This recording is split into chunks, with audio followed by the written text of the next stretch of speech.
Hellhounds of the Cosmos by Clifford D. Simak. Weird are the conditions of the interdimensional struggle faced by Dr. White's 99 men. The paper had gone to press graphically describing the latest of the many horrible events which had been enacted upon the Earth in the last 6 months. The headlines screamed that Six Corners, a little hamlet in Pennsylvania, had been wiped out by the Horror. Another front-page story told of a terror in the Amazon Valley which had sent the natives down the river in babbling fear. Other stories told of deaths here and there, all attributable to the Black Horror, as it was called. The telephone rang. "Hello?" said the editor. "London calling," came the voice of the operator. "All right," replied the editor. He recognized the voice of Terry Masters, special correspondent. His voice came clearly over the transatlantic telephone. "The Horror is attacking London in force," he said. "There are thousands of them, and they have completely surrounded the city.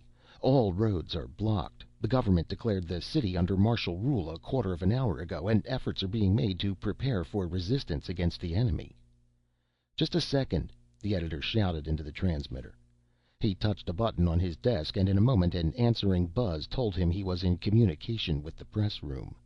"Stop the presses," he yelled into the speaking tube. "Get ready for a new front makeup." "Okay," came faintly through the tube, and the editor turned back to the phone. "Now let's have it," he said, and the voice at the London end of the wire droned on, telling the story that in another half hour was read by a world which shuddered in cold fear even as it scanned the glaring headlines. "Woods," said the editor of the press to a reporter, "run over and talk to Dr. Silas White. He phoned me to send something about this horror business." Henry Woods rose from his chair without a word and walked from the office. As he passed the wire machine, it was tapping out with a maddeningly methodical slowness the story of the fall of London. Only half an hour before it had rapped forth the flashes concerning the attack on Paris and Berlin. He passed out of the building into a street that was swarming with terrified humanity. 6 months of terror, of numerous mysterious deaths, of villages blotted out, had set the world on edge. Now, with London in possession of the Horror, and Paris and Berlin fighting hopelessly for their lives, the entire population of the world was half insane with fright. Exhorters on street corners enlarged upon the end of the world, asking that the people prepare for eternity, attributing the Horror to the act of a supreme being enraged with the wickedness of the earth. Expecting every moment an attack by the Horror, people left their work and gathered in the streets. Traffic in places had been blocked for hours, and law and order were practically paralyzed. Commerce and transportation were disrupted as fright-ridden people fled from the larger cities, seeking doubtful hiding places in rural districts from the death that stalked the land.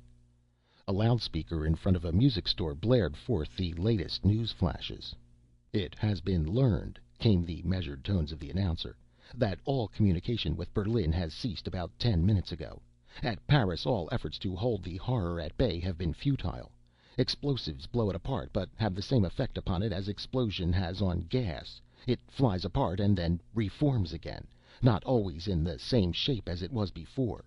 A new gas, one of the most deadly ever conceived by man, has failed to have any effect on the things. Electric guns and heat guns have absolutely no effect upon them. A news flash which has just come in from Rome says that a large number of the Horrors has been sighted north of that city by airmen. It seems they are attacking the capitals of the world first. Word comes from Washington that every known form of defense is being amassed at that city. New York is also preparing." Henry Woods fought his way through the crowd which milled in front of the loudspeaker. The hum of excitement was giving way to silence, the silence of a stunned people. The fearful silence of a populace facing a presence it is unable to understand. An embattled world standing with useless weapons before an incomprehensible enemy. In despair, the reporter looked about for a taxi, but realized with a groan of resignation that no taxi could possibly operate in that crowded street. A streetcar, blocked by the stream of humanity which jostled and elbowed about it, stood still, a defeated thing. Seemingly the only man with a definite purpose in that whirlpool of terror-stricken men and women, the newspaperman settled down to the serious business of battling his way through the swarming street. "Before I go into the crux of the matter," said Dr. Silas White about half an hour later, "let us first review what we know of this so-called horror. Suppose you tell me exactly what you know of it." Henry Woods shifted uneasily in his chair. Why didn't the old fool get down to business? The chief would raise hell if this story didn't make the regular edition. He stole a glance at his wristwatch. There was still almost an hour left. Maybe he could manage it if the old chap would only snap into it. "I know no more," he said, "than is common knowledge." The gimlet eyes of the old white-haired scientist regarded the newspaperman sharply. "And that is?" he questioned. There was no way out of it, thought Henry. He'd have to humor the old fellow. "The horror," he replied, "appeared on Earth, so far as the knowledge of man is concerned, about 6 months ago." Dr. White nodded approvingly. "You state the facts very aptly," he said. "How so?" "When you say 'so far as the knowledge of man is concerned.'" "Why is that?" "You will understand in due time. Please proceed." Vaguely, the newspaperman wondered whether he was interviewing the scientist or the scientist was interviewing him. "They were first reported," Woods said, "early this spring. At that time they wiped out a small village in the province of Quebec. All the inhabitants, except a few fugitives, were found dead, killed mysteriously, and half eaten as if by wild beasts. The fugitives were demented, babbling of black shapes that swept down out of the dark forest upon the little town in the small hours of the morning. The next that was heard of them was about a week later, when they struck in an isolated rural district in Poland, killing and feeding on the population of several farms. In the next week more villages were wiped out, in practically every country on the face of the earth. From the hinterlands came tales of murder done at midnight, of men and women horribly mangled, of livestock slaughtered, of buildings crushed as if by some titanic force. At first they worked only at night, and then, seeming to become bolder and more numerous, attacked in broad daylight." The newspaperman paused. "Is that what you want?" he asked. "That's part of it," replied Dr. White, "but that's not all. What do these horrors look like?" "That's more difficult," said Henry. "They have been reported as every conceivable sort of monstrosity. Some are large and others are small. Some take the forms of animals, others of birds and reptiles, and some are cast in appalling shapes, such as might be snatched out of the horrid imagery of a thing which resided in a world entirely alien to our own." Dr. White rose from his chair and strode across the room to confront the other. "Young man," he asked, "do you think it is possible the horror might have come out of a world entirely alien to our own?" "I don't know," replied Henry. "I know that some of the scientists believe they came from some other planet, perhaps even from some other solar system. I know they are like nothing ever known before on Earth. They are always inky black, something like black tar, you know, sort of sticky looking, a disgusting sight. The weapons of mankind can't affect them. Explosives are useless, and so are projectiles. They wade through poison gas and fiery chemicals and seem to enjoy them. Elaborate electrical barriers have failed. Heat doesn't make them turn a hair." "And you think they came from some other planet, perhaps some other solar system?" "I don't know what to think," said Henry. "If they came out of space, they must have come in some conveyance, and that would certainly have been sighted, picked up long before it arrived by our astronomers. If they came in small conveyances, there must have been many of them. If they came in a single conveyance, it would be too large to escape detection. That is, unless—" "Unless what?" snapped the scientist. "Unless it traveled at the speed of light, then it would have been invisible." "Not only invisible," snorted the old man, "but non-existent." A question was on the tip of the newspaperman's tongue, but before it could be asked the old man was speaking again, asking a question. "Can you imagine a fourth dimension?" "No, I can't," said Henry. "Can you imagine a thing of only two dimensions?" Vaguely, yes. The scientist smote his palms together. "Now we're coming to it!" he exclaimed. Henry Woods regarded the other narrowly. The old man must be turned. What did fourth and second dimensions have to do with the horror? "Do you know anything about evolution?" questioned the old man. "I have a slight understanding of it. It is the process of upward growth, the stairs by which simple organisms climb to become more complex organisms." Dr. White grunted and asked still another question. "Do you know anything about the theory of the exploding universe? Have you ever noted the tendency of the perfectly balanced to run amok?" The reporter rose slowly to his feet. "Dr. White," he said, "you phoned my paper. You had a story for us. I came here to get it, but all you have done is ask me questions. If you can't tell me what you want to publish, I will say good day." The doctor put forth a hand that shook slightly. "Sit down, young man," he said. "I don't blame you for being impatient, but I will now come to my point." The newspaperman sat down again. "I have developed a hypothesis," said Dr. White, "and have conducted several experiments which seem to bear it out. I am staking my reputation upon the supposition that it is correct. Not only that, but I am also staking the lives of several brave men who believe implicitly in me and my theory. After all, I suppose it makes little difference, for if I fail, the world is doomed. If I succeed, it is saved from complete destruction. Have you ever thought that our evolutionists might be wrong?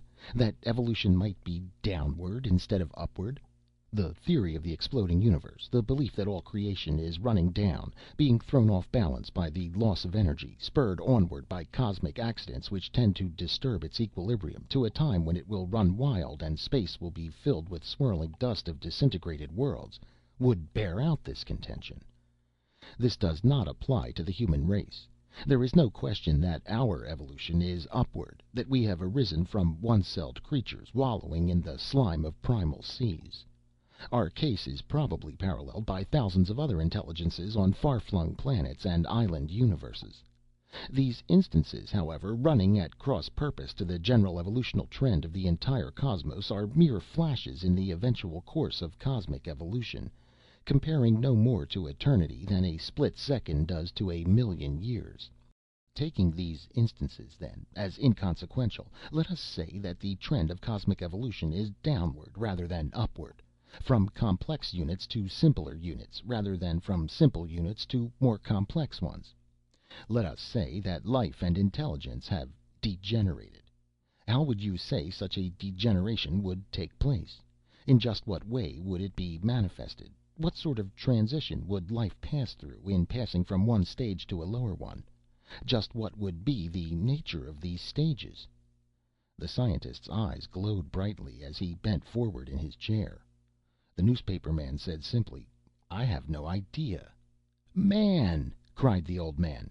"Can't you see that it would be a matter of dimensions? From the fourth dimension to the third, from the third to the second, from the second to the first, from the first to a questionable existence or plane which is beyond our understanding, or perhaps to oblivion and the end of life. Might not the fourth have evolved from a fifth, the fifth from a sixth, the sixth from a seventh, and so on, to no one knows what multi-dimension?" Dr. White paused to allow the other man to grasp the importance of his statements. Woods failed lamentably to do so. "But what has this to do with the horror?" he asked. "Have you absolutely no imagination?" shouted the old man. "Why, I suppose I have, but I seem to fail to understand." "We are facing an invasion of fourth-dimensional creatures," the old man whispered, almost as if fearful to speak the words aloud. "We are being attacked by life which is one dimension above us in evolution. We are fighting, I tell you, a tribe of Hellhounds out of the cosmos. They are unthinkably above us in the matter of intelligence. There is a chasm of knowledge between us so wide and so deep that it staggers the imagination. They regard us as mere animals. Perhaps not even that. So far as they are concerned, we are just fodder, something to be eaten as we eat vegetables and cereals, or the flesh of domesticated animals. Perhaps they have watched us for years, watching life on the world increase, lapping their monstrous jowls over the fattening of the earth. They have awaited the proper setting of the banquet table, and now they are dining. Their thoughts are not our thoughts, their ideals not our ideals. Perhaps they have nothing in common with us except the primal basis of all life, self-preservation, the necessity of feeding. Maybe they've come of their own free will. I prefer to believe that they have. Perhaps they are merely following the natural course of events, obeying some immutable law legislated by some higher being who watches over the cosmos and dictates what shall be and what shall not be. If this is true, it means that there has been a flaw in my reasoning, for I believed that the life of each plane degenerated in company with the degeneration of its plane of existence, which would obey the same evolutional laws which govern the life upon it. I am quite satisfied that this invasion is a well-planned campaign, that some fourth-dimensional race has found a means of breaking through the veil of force which separates its plane from ours. "But," pointed out Henry Woods, "you say they are fourth-dimensional things. I can't see anything about them to suggest an additional dimension. They are plainly three-dimensional." "Of course they are three-dimensional. They would have to be to live in this world of three dimensions.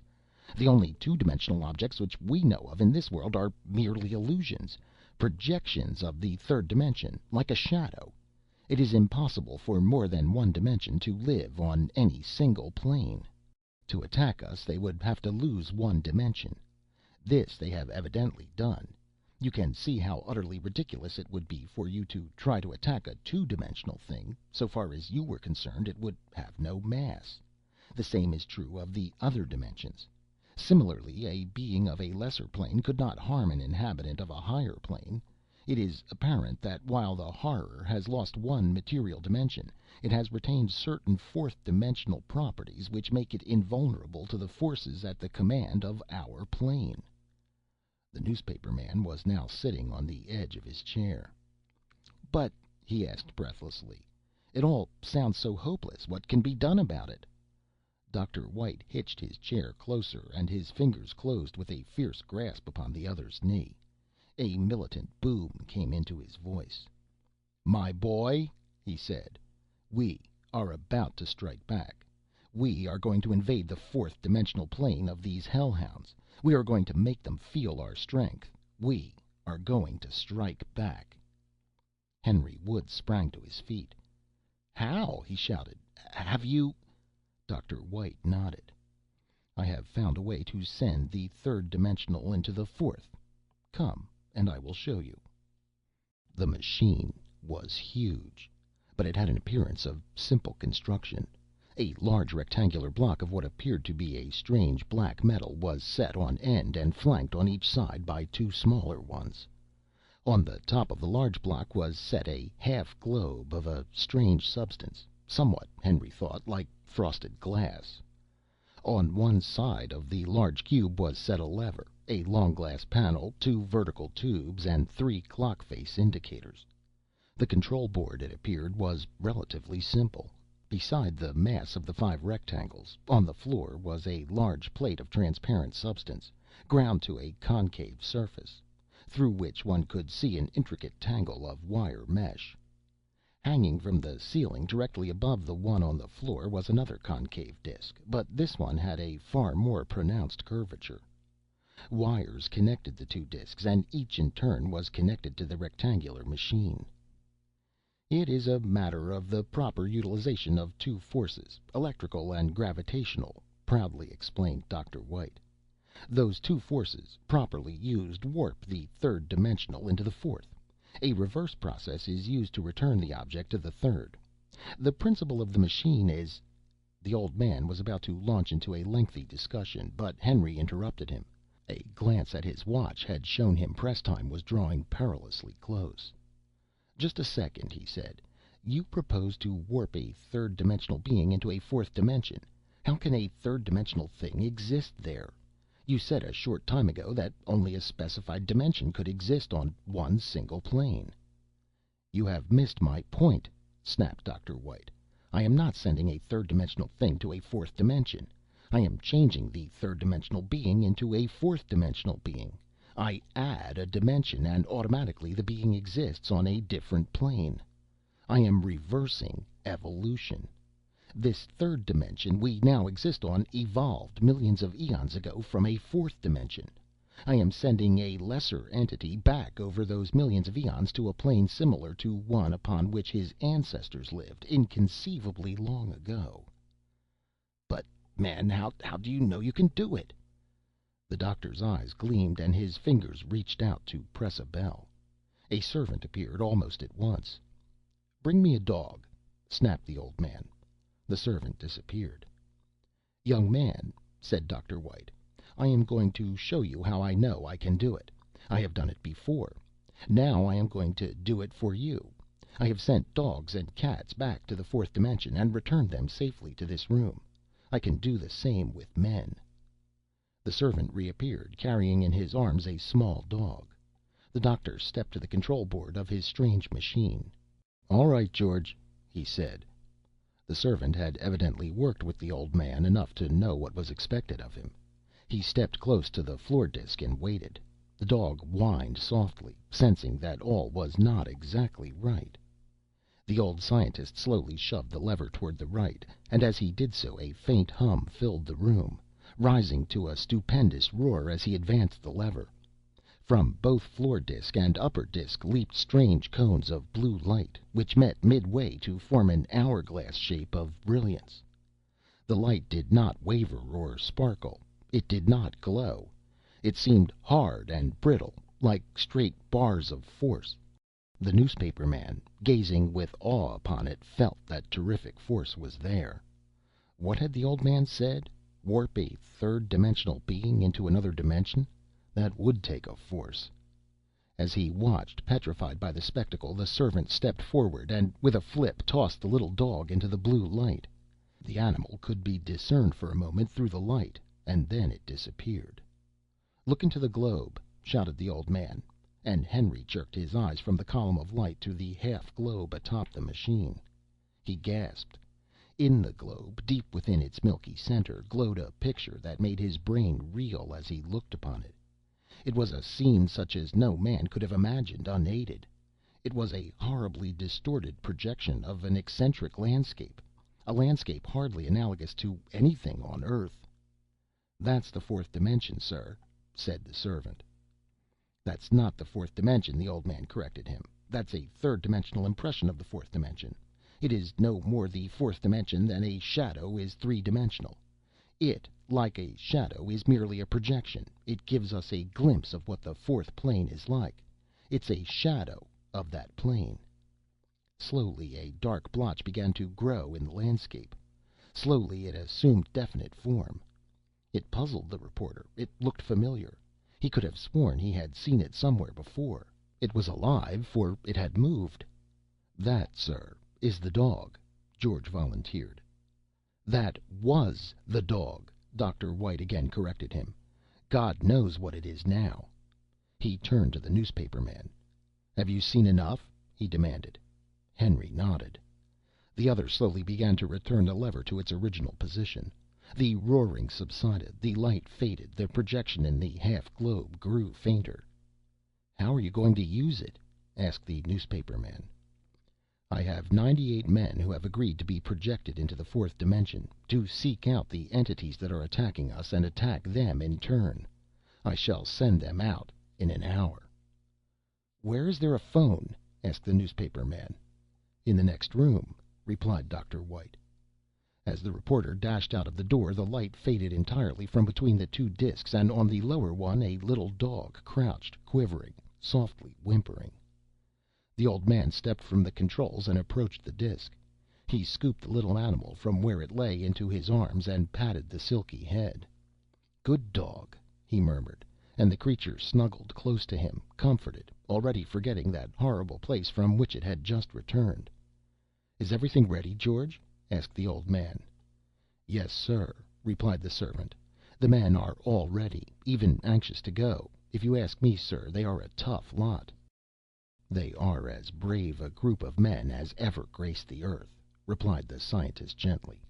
"They are adventurers, every one of whom has faced danger and will not shrink from it. They are born fighters. My one regret is that I have not been able to secure more like them. 1,000 men such as they should be able to conquer any opponent. It was impossible. The others were poor soft fools. They laughed in my face. They thought I was an old fool, I, the man who alone stands between them and utter destruction." His voice had risen to almost a scream, but it again sank to a normal tone. "I may be sending 98 brave men to instant death. I hope not." "You can always jerk them back, sir," suggested George. "Maybe I can, maybe not," murmured the old man. Henry Woods appeared in the doorway. "When do we start?" he asked. "We?" exclaimed the scientist. "Certainly. You don't believe you're going to leave me out of this? Why, man, it's the greatest story of all time. I'm going as special war correspondent." "They believed it? They are going to publish it?" cried the old man, clutching at the newspaperman's sleeve. "Well, the editor was skeptical at first, but after I swore on all sorts of oaths it was true, he ate it up. Maybe you think that story didn't stop the presses?" I didn't expect them to. I just took a chance. I thought they, too, would laugh at me." "But when do we start?" persisted Henry. "You are really in earnest? You really want to go?" asked the old man unbelievingly. "I am going. Try to stop me." Dr. White glanced at his watch. "We will start in exactly 34 minutes," he said. 10 seconds to go. George, standing with watch in hand, spoke in a precise manner, the very crispness of his words betraying the excitement under which he labored. The blue light, hissing, drove from disk to disk. The room thundered with the roar of the machine, before which stood Dr. White, his hands on the lever, his eyes glued on the instruments before him. In a line stood the men who were to fling themselves into the light to be warped into another dimension, there to seek out and fight an unknown enemy. The line was headed by a tall man with hands like hams, with a weather-beaten face and a wild mop of hair. Behind him stood a belligerent little Cockney. Henry Woods stood fifth in line. They were a motley lot, adventurers every one of them, and some were obviously afraid as they stood before that column of light, with only a few seconds of the third dimension left to them. They had answered a weird advertisement, and had but a limited idea of what they were about to do. Grimly, though, they accepted it as a job. A bizarre job, but a job. They faced it as they had faced other equally dangerous but less unusual jobs. 5 seconds, snapped George. The lever was all the way over now. The half globe showed within its milky interior a hideously distorted landscape. The light had taken on a hard, brittle appearance, and its hiss had risen to a scream. The machine thundered steadily, with a suggestion of horrible power. "Time up!" The tall man stepped forward. His foot reached the disk. Another step, and he was bathed in the light. A third, and he glimmered momentarily, then vanished. Close on his heels followed the little Cockney. With his nerves at almost a snapping point, Henry moved on behind the fourth man. He was horribly afraid. He wanted to break from the line and run. It didn't matter where, any place to get away from that steady, steely light in front of him. He had seen 3 men step into it, glow for a second, and then disappear. A fourth man had placed his foot on the disk. Cold sweat stood out on his brow. Like an automaton, he placed one foot on the disk. The fourth man had already disappeared. "Snap into it, pal," growled the man behind him. Henry lifted the other foot, caught his toe on the edge of the disk, and stumbled headlong into the column of light. He was conscious of intense heat, which was instantly followed by equally intense cold. For a moment his body seemed to be under enormous pressure. Then it seemed to be expanding, flying apart, bursting, exploding. He felt solid ground under his feet, and his eyes, snapping open, saw an alien land. It was a land of somber color, with great gray moors and beetling black cliffs. There was something queer about it, an intangible quality that baffled him. He looked about him, expecting to see his companions. He saw no one. He was absolutely alone in that desolate, brooding land. Something dreadful had happened. Was he the only one to be safely transported from the third dimension? Had some horrible accident occurred? Was he alone? Sudden panic seized him. If something had happened, if the others were not here, might it not be possible that the machine would not be able to bring him back to his own dimension? Was he doomed to remain marooned forever in this terrible plane? He looked down at his body and gasped in dismay. It was not his body. It was a grotesque caricature of a body, a horrible profane mass of flesh, like a phantasmagoric beast snatched from the dreams of a lunatic. It was real, however. He felt it with his hands, but they were not hands.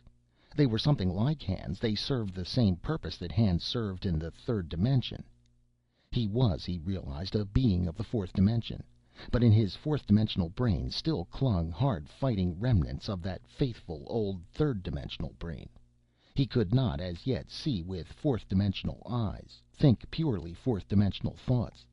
He had not oriented himself as yet to this new plane of existence. He was seeing the fourth dimension through the blurred lenses of millions of eons of third-dimensional existence. He was seeing it much more clearly than he had seen it in the half-globe atop the machine in Dr. White's laboratory, but he would not see it clearly until every vestige of the third dimension was wiped from him. That, he knew, would come in time. He felt his weird body with those things that served as hands, and he found, beneath his groping, unearthly fingers, great rolling muscles, powerful tendons, and hard, well-conditioned flesh. A sense of well-being surged through him, and he growled like an animal of that horrible fourth plane. But the terrible sounds that came from between his slobbering lips were not those of his own voice. They were the voices of many men. Then he knew. He was not alone. Here in this one body were the bodies, the brains, the power, the spirit of those other 98 men. In the fourth dimension, all the millions of third-dimensional things were one. Perhaps that particular portion of the third dimension called the Earth had sprung from, or degenerated from, one single unit of a dissolving, worn-out fourth dimension. The third dimension, warped back to a higher plane, was automatically obeying the mystic laws of evolution by reforming in the shape of that old ancestor, unimaginably removed in time from the race he had begot. He was no longer Henry Woods, newspaperman. He was an entity that had given birth, in the dim ages when the Earth was born, to a third dimension. Nor was he alone. This body of his was composed of the other sons of that ancient entity. He felt himself grow, felt his body grow vaster, assume greater proportions, felt new vitality flow through him. It was the other men, the men who were flinging themselves into the column of light in the laboratory to be warped back to this plane, to be incorporated into his body. It was not his body, however. His brain was not alone. The pronoun, he realized, represented the sum total of those other men, his fellow adventurers. Suddenly a new feeling came, a feeling of completeness, a feeling of supreme fitness. He knew that the last of the 98 men had stepped across the disk, that all were here in this giant body. Now he could see more clearly. Things in the landscape which had escaped him before became recognizable. Awful thoughts ran through his brain, heavy, ponderous, black thoughts. He began to recognize the landscape as something familiar, something he had seen before, a thing with which he was intimate. Phenomena which his third-dimensional intelligence would have gasped at became commonplace. He was finally seeing through fourth-dimensional eyes, thinking fourth-dimensional thoughts. Memory seeped into his brain, and he had fleeting visions. Visions of dark caverns lit by hellish flames, of huge seas that battered remorselessly with mile-high waves against towering headlands that reared titanic toward a glowering sky. He remembered a red desert, scattered with scarlet boulders. He remembered silver cliffs of gleaming metallic stone. Through all his thoughts ran something else, a scarlet thread of hate, and all-consuming passion, a fierce lust after the life of some other entity. He was no longer a composite thing built of third-dimensional beings. He was a creature of another plane, a creature with a consuming hate, and suddenly he knew against whom this hate was directed and why. He knew also that this creature was near, and his great fists closed and then spread wide as he knew it. How did he know it? Perhaps through some sense which he, as a being of another plane, held, but which was alien to the earth. Later he asked himself this question. At the time, however, there was no questioning on his part. He only knew that somewhere near was a hated enemy, and he did not question the source of his knowledge. Mumbling in an idiom incomprehensible to a third-dimensional being, filled with rage that wove redly through his brain, he lumbered down the hill onto the moor, his great strides eating up the distance, his footsteps shaking the ground. At the foot of the hill he halted, and from his throat issued a challenging roar that made the very crags surrounding the moor tremble. The rocks flung back the roar as if in mockery. Again he shouted, and in the shout he framed a lurid insult to the enemy that lurked there in the cliffs. Again the crags flung back the insult, but this time the echoes booming over the moor were drowned by another voice, the voice of the enemy. At the far end of the moor appeared a gigantic form, a form that shambled on grotesque, misshapen feet, growling angrily as he came. He came rapidly, despite his clumsy gait, and as he came he mouthed terrific threats. Close to the other he halted, and only then did recognition dawn in his eyes. "You Mal Shaff?" he growled in his guttural tongue, and surprise and consternation were written large upon his ugly face. "Yes, it is I, Mal Shaff," boomed the other. "Remember, Ouglat, the day you destroyed me and my plane. I have returned to wreak my vengeance. I have solved a mystery you have never guessed, and I have come back. You did not imagine you were attacking me again when you sent your minions to that other plane to feed upon the beings there. It was I you were attacking, fool, and I am here to kill you." Ouglat leapt, and the thing that had been Henry Woods, newspaperman, and 98 other men, but was now Mal Shaff of the fourth dimension, leaped to meet him. Mal Shaff felt the force of Ouglat, felt the sharp pain of a hammering fist, and lashed out with those horrible arms of his to smash at the leering face of his antagonist. He felt his fists strike solid flesh, felt the bones creak and tremble beneath his blow. His nostrils were filled with the terrible stench of the other's foul breath and his filthy body. He teetered on his gnarled legs and sidestepped a vicious kick, and then stepped in to gouge with straightened thumb at the other's eye. The thumb went true, and Ouglat howled in pain. Mal Shaff leapt back as his opponent charged head down, and knotted his fist in a thunderous tattoo as the misshapen beast closed in. He felt clawing fingers seeking his throat, felt ghastly nails ripping at his shoulders. In desperation he struck blindly, and Ouglat reeled away.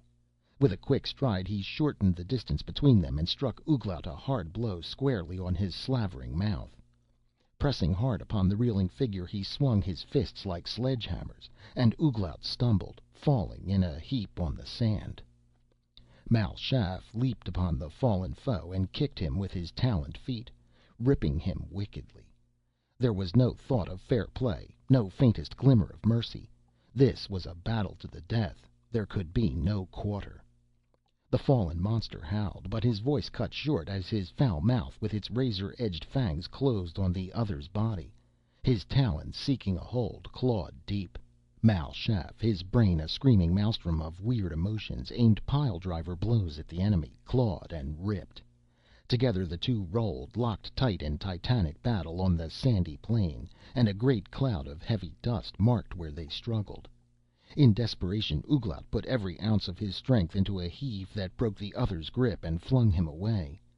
The two monstrosities surged to their feet, their eyes red with hate, glaring through the dust cloud at one another. Slowly Ouglat's hand stole to a black wicked cylinder that hung on a belt at his waist. His fingers closed upon it, and he drew the weapon. As he leveled it at Mal Shaff, his lips curled back and his features distorted into something that was not pleasant to see. Mal Shaff, with doubled fists, saw the great thumb of his enemy slowly depressing a button on the cylinder, and a great fear held him rooted in his tracks. In the back of his brain something was vainly trying to explain to him the horror of this thing which the other held. Then a multicolored spiral, like a corkscrew column of vapor, sprang from the cylinder and flashed toward him. It struck him full on the chest, and even as it did so he caught the ugly fire of triumph in the red eyes of his enemy. He felt a stinging sensation where the spiral struck, but that was all. He was astounded. He had feared this weapon, had been sure it portended some form of horrible death, but all it did was to produce a slight sting. For a split second he stood stock still. Then he surged forward and advanced upon Ouglat, his hands outspread like claws. From his throat came those horrible sounds, the speech of the fourth dimension. "Did I not tell you, foul son of Sargouthe, that I had solved a mystery you have never guessed at? Although you destroyed me long ago, I have returned. Throw away your puny weapon. I am of the lower dimensions, and am invulnerable to your engines of destruction. You bloated—" His words trailed off into a stream of vileness that could never have occurred to a third-dimensional mind. Ouglat, with every line of his face distorted with fear, flung the weapon from him, and turning, fled clumsily down the moor, with Mal Shaff at his heels. Steadily Mal Shaff gained, and with only a few feet separating him from Ouglat, he dived with outspread arms at the other's legs. The two came down together, but Mal Shaff's grip was broken by the fall, and the two regained their feet at almost the same instant. The wild moor resounded to their throaty roaring, and the high cliffs flung back the echoes of the bellowing of the two gladiators below. It was sheer strength now, and flesh and bone were bruised and broken under the life-shaking blows that they dealt. Great furrows were plowed in the sand by the sliding of heavy feet as the two fighters shifted to or away from attack.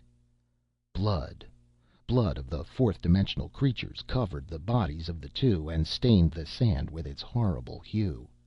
Perspiration streamed from them, and their breath came in gulping gasps. The lurid sun slid across the purple sky, and still the two fought on. Ouglat, one of the ancients, and Mal Shaff, reincarnated. It was a battle of giants, a battle that must have beggared even the titanic tilting of forgotten gods and entities in the ages when the third-dimensional Earth was young. Mal Shaff had no conception of time. He may have fought seconds or hours. It seemed an eternity. He had attempted to fight scientifically, but had failed to do so. While one part of him had cried out to elude his opponent, to wait for openings, to conserve his strength, another part had shouted at him to step in and smash, smash, smash at the hated monstrosity pitted against him. It seemed Ouglat was growing in size, had become more agile, that his strength was greater. His punches hurt more. It was harder to hit him. Still, Mal Shaff drilled in determinedly, head down, fists working like pistons. As the others seemed to grow stronger and larger, he seemed to become smaller and weaker. It was queer. Ouglat should be tired, too. His punches should be weaker. He should move more slowly, be heavier on his feet. There was no doubt of it. Ouglat was growing larger, was drawing on some mysterious reserve of strength. From somewhere, new force and life were flowing into his body. But from where was this strength coming? A huge fist smashed against Mal Shaff's jaw. He felt himself lifted, and the next moment he skidded across the sand. Lying there, gasping for breath, almost too fagged to rise, with the black bulk of the enemy looming through the dust cloud before him, he suddenly realized the source of the other's renewed strength. Ouglat was recalling his minions from the third dimension. They were incorporating in his body, returning to their parent body. They were coming back from the third dimension to the fourth dimension, to fight a third-dimensional thing reincarnated in the fourth-dimensional form it had lost millions of eons ago. This was the end, thought Mal Shaff, but he staggered to his feet to meet the charge of the ancient enemy, and a grim song, a death chant, immeasurably old, suddenly and dimly remembered from out of the mists of countless millenniums, was on his lips as he swung a pile-driver blow into the suddenly astonished face of the onrushing Ouglat. The milky globe atop the machine in Dr. White's laboratory glowed softly, and within that glow two figures seemed to struggle. Before the machine, his hands still on the controls, stood Dr. Silas White. Behind him the room was crowded with newspapermen and photographers. Hours had passed since the 98 men, 99 counting Henry Woods, had stepped into the brittle column of light to be shunted back through unguessed time to a different plane of existence. The old scientist, during all those hours, had stood like a graven image before his machine, eyes staring fixedly at the globe. Through the open windows he had heard the cry of the newsboy as the press put the greatest scoop of all time on the street. The phone had rung like mad, and George answered it. The doorbell buzzed repeatedly, and George ushered in newspapermen, who had asked innumerable questions, to which he had replied briefly, almost mechanically. The reporters had fought for the use of the one phone in the house, and had finally drawn lots for it. A few had raced out to use other phones. Photographers came, and flashes popped, and cameras clicked. The room was in an uproar. On the rare occasions when the reporters were not using the phone, the instrument buzzed shrilly. Authoritative voices demanded Dr. Silas White. George, his eyes on the old man, stated that Dr. Silas White could not be disturbed, that he was busy. From the street below came the heavy-throated hum of thousands of voices. The street was packed with a jostling crowd of awed humanity, every eye fastened on the house of Dr. Silas White. Lines of police held them back. "What makes them move so slowly?" asked a reporter, staring at the globe. "They hardly seem to be moving. It looks like a slow-motion picture." "They are not moving slowly," replied Dr. White. "There must be a difference in time in the fourth dimension. Maybe what is hours to us is only seconds to them. Time must flow more slowly there. Perhaps it is a bigger place than this third plane. That may account for it. They aren't moving slowly. They are fighting savagely. It's a fight to the death. Watch." The grotesque arm of one of the figures in the milky globe was moving out slowly, loafing along, aimed at the head of the other. Slowly the other twisted his body aside, but too slowly. The fist finally touched the head, still moving slowly forward, the body following as slowly. The head of the creature twisted, bent backward, and the body toppled back in a leisurely manner. "What does White say? Can't you get a statement of some sort from him? Won't he talk at all? A hell of a fine reporter you are. Can't even get a man to open his mouth. Ask him about Henry Woods. Get a human interest slant on Woods walking into the light. Ask him how long this is going to last. Damn it all, man, do something, and don't bother me again until you have a real story. Yes, I said a real story. Are you hard of hearing? For God's sake, do something!" The editor slammed the receiver on the hook. "Brooks," he snapped, "get to the War Department at Washington. Ask them if they're going to back up White. Go on, get busy." "How will you get them?" I don't know. Just get them, that's all. Get them." Typewriters gibbered like chuckling morons through the roaming tumult of the editorial rooms. Copy boys rushed about, white sheets clutched in their grimy hands. Telephones jangled, and strident voices blared through the haze that arose from the pipes and cigarettes of perspiring writers who feverishly transferred to paper the startling events that were rocking the world. The editor, his necktie off, his shirt open, his sleeves rolled to the elbow, drummed his fingers on the desk. It had been a hectic 24 hours, and he had stayed at the desk every minute of the time. He was dead tired. When the moment of relaxation came, when the tension snapped, he knew he would fall into an exhausted stupor of sleep, but the excitement was keeping him on his feet. There was work to do. There was news such as the world had never known before. Each new story meant a new front makeup, another extra. Even now the presses were thundering. Even now papers, with the ink hardly dry upon them, were being snatched by the avid public from the hands of screaming newsboys. A man raced toward the city desk, waving a sheet of paper in his hand. Sensing something unusual, the others in the room crowded about as he laid the sheet before the editor. "Just came in," the man gasped. The paper was a wire dispatch.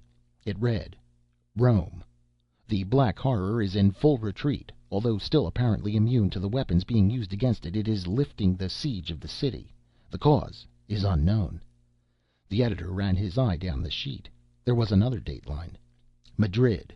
The Black Horror, which has enclosed this city in a ring of dark terror for the last 2 days, is fleeing rapidly, disappearing." The editor pressed a button. There was an answering buzz. "Composing room," he shouted. "Get ready for a new front. Yes, another extra. This will knock their eyes out." A telephone jangled furiously. The editor seized it. "Yes. What was that? White says he must have help? I see. Woods and the others are weakening, being badly beaten, eh? More men needed to go out to the other plane. Wants reinforcements. Yes, I see. Well, tell him that he'll have them. If he can wait half an hour, we'll have them walking by thousands into that light. I'll be damned if we won't. Just tell White to hang on. We'll have the whole nation coming to the rescue." He jabbed up the receiver. "Richards," he said, "write a streamer. Help needed, reinforcements called, something of that sort. You know, make it scream. Tell the foreman to dig out the biggest type he has, a foot high. If we ever needed big type, we need it now." He turned to the telephone. "Operator," he said, "get me the Secretary of War at Washington. The Secretary in person, you understand? No one else will do." He turned again to the reporters who stood about the desk. "In 2 hours," he explained, banging the desktop for emphasis, "we'll have the United States Army marching into that light Woods walked into." The bloody sun was touching the edge of the weird world, seeming to hesitate before taking the final plunge behind the towering black crags that hung above the inkpot shadows at their base. The purple sky had darkened until it was almost the color of soft black velvet. Great stars were blazing out. Ouglat loomed large in the gathering twilight, a horrible, misshapen ogre of an outer world. He had grown taller, broader, greater.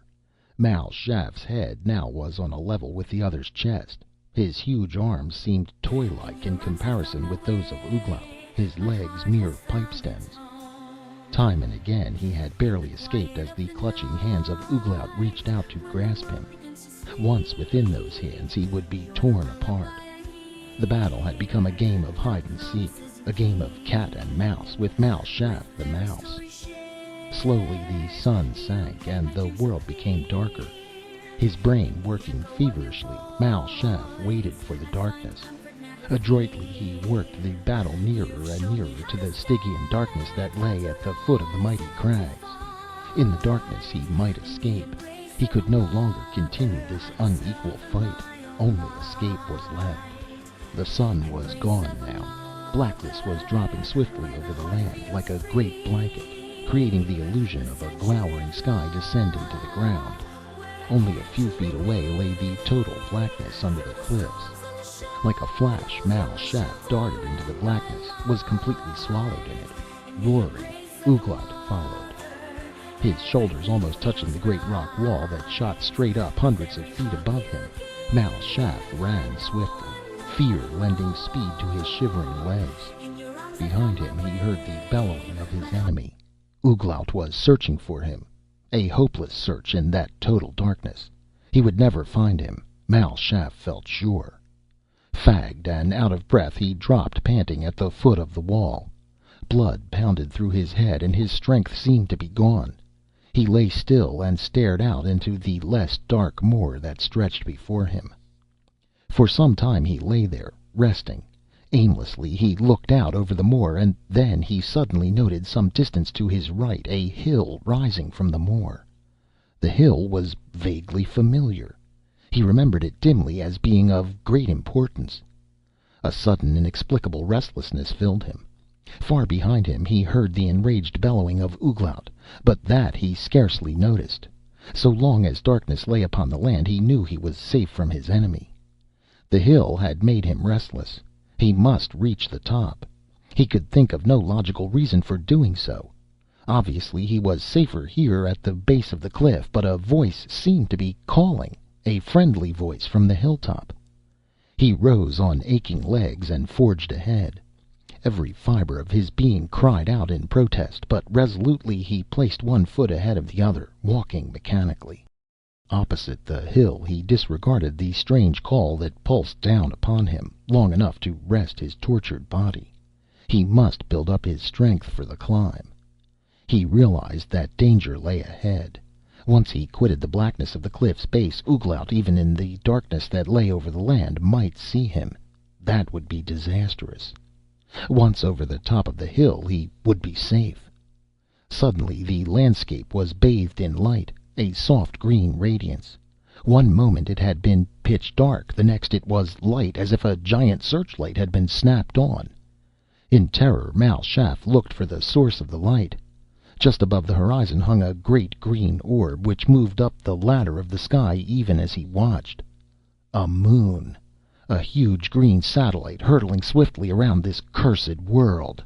A great overwhelming fear sat upon Mal Shaff, and with a high, shrill scream of anger he raced forward, forgetful of the aching body and outraged lungs. His scream was answered from far off, and out of the shadows of the cliffs towards the far end of the moor a black figure hurled itself. Ouglat was on the trail.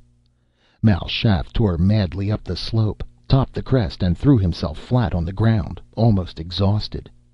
A queer feeling stole over him, a queer feeling of well-being. New strength was flowing into him. The old thrill of battle was pounding through his blood once more. Not only were queer things happening to his body, but also to his brain. The world about him looked queer, held a sort of intangible mystery he could not understand. A half question formed in the back of his brain. Who and what was he? Queer thoughts to be thinking. He was Mal Shaff. But had he always been Mal Shaff? He remembered a brittle column of light, creatures with bodies unlike his body, walking into it. He had been one of those creatures. There was something about dimensions, about different planes, a plan for one plane to attack another. He scrambled to his bowed legs and beat his great chest with mighty, long-nailed hands. He flung back his head, and from his throat broke a sound to curdle the blood of even the bravest. On the moor below, Ouglat heard the cry and answered it with one equally ferocious. Mal Shaff took a step forward, then stopped stock still. Through his brain went a sharp command to return to the spot where he had stood, to wait there until attacked. He stepped back, shifting his feet impatiently. He was growing larger. Every second fresh vitality was pouring into him. Before his eyes danced a red curtain of hate, and his tongue roared forth a series of insulting challenges to the figure that was even now approaching the foot of the hill. As Ouglat climbed the hill, the night became an insane bedlam. The challenging roars beat like surf against the black cliffs. Ouglat's lips were flecked with foam. His red eyes were mere slits. His mouth worked convulsively. They were only a few feet apart when Ouglat charged. Mal Shaff was ready for him. There was no longer any difference in their size, and they met like the two forward walls of contending football teams. Mal Shaff felt the soft throat of the other under his fingers, and his grip tightened. Maddened, Ouglat shot terrific blow after terrific blow into Mal Shaff's body. Try as he might, however, he could not shake the other's grip. It was silent now. The night seemed brooding, watching the struggle on the hilltop. Larger and larger grew Mal Shaff, until he overtopped Ouglat like a giant. Then he loosened his grip, and, as Ouglat tried to scuttle away, reached down to grasp him by the nape of the neck. High above his head he lifted his enemy and dashed him to the ground. With a leap he was on the prostrate figure, trampling it apart, smashing it into the ground. With wild cries he stamped the earth, treading out the last of Ouglat, the Black Horror. When no trace of the thing that had been Ouglat remained, he moved away and viewed the trampled ground. Then, for the first time, he noticed that the crest of the hill was crowded with other monstrous figures. He glared at them, half in surprise, half in anger. He had not noticed their silent approach. "It is Mal Shaff!" cried one. "Yes, I am Mal Shaff. What do you want?" "But, Mal Shaff, Ouglat destroyed you once, long ago."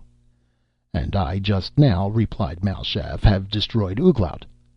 The figures were silent, shifting uneasily. Then one stepped forward.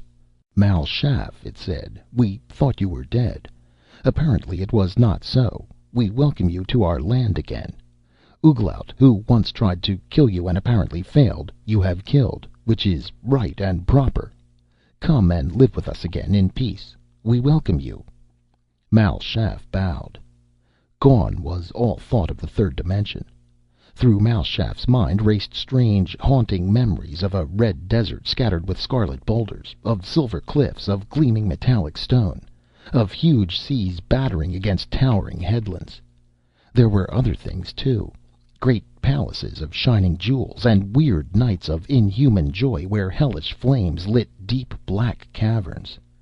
He bowed again. "I thank you, Balthazar," he said.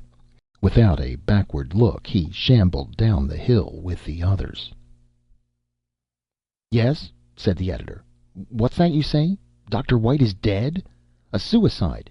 Yeah, I understand. Worry? Hey, here, Roberts, take this story." He handed over the phone. "When you write it," he said, "play up the fact that he was worried about not being able to bring the men back to the third dimension. Give him plenty of praise for ending the Black Horror. It's a big story." "Sure," said Roberts, then spoke into the phone. "All right, Bill, shoot the works."